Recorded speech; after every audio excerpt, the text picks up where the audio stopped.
Zaterdag inderdaad een aantal senatoren en Tweede Kamerleden van een commissie Antilliaanse Zaken en Bonaireaanse Zaken. Dat is een speciale commissie.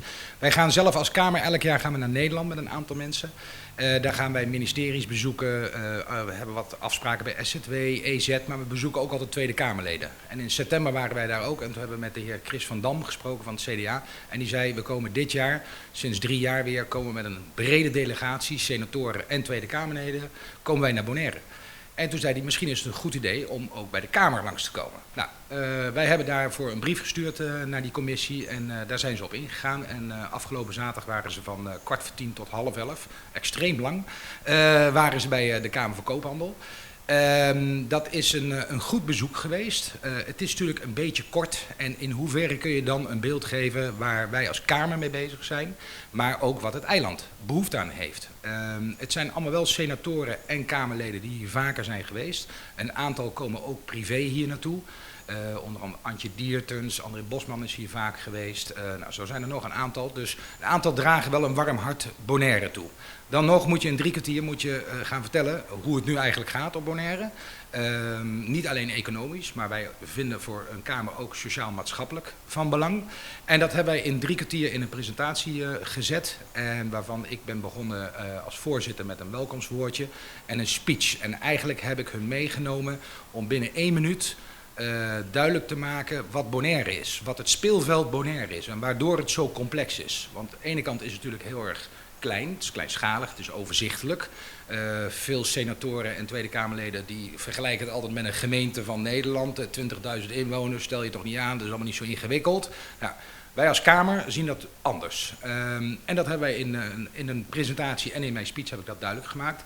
Waarbij ik ben begonnen dat waar in Nederland vind je een gemeente met 20.000 inwoners die een eigen politiekorps hebben en een eigen brandweerkorps en een HAVO, VWO, MBO, VMBO, waar landsgrenzen zijn, waar een internationale luchthaven, vrachthaven, nou, et cetera, maar waar ook het verschil tussen rijkdom en armoede zo groot is op bepaalde vlakken.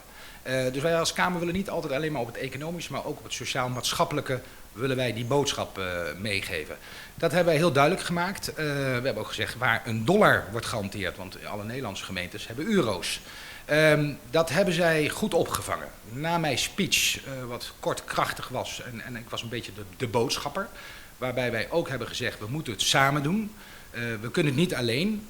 Zij moeten niet denken dat zij hier alles kunnen opleggen en wij moeten niet denken dat we alles zelf kunnen. We kunnen het gezamenlijk doen en dan kun je van Bonaire gewoon een heel mooi eiland maken. En het is natuurlijk al een heel mooi eiland, maar dan kunnen we het nog mooier maken. En mooier bedoelen we economisch en sociaal-maatschappelijk in balans.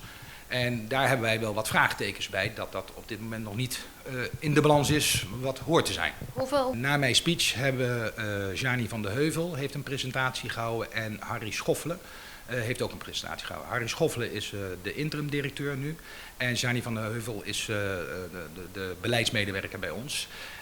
Harry heeft het voornamelijk over gehad, wat zijn de wettelijke taken van de KVK?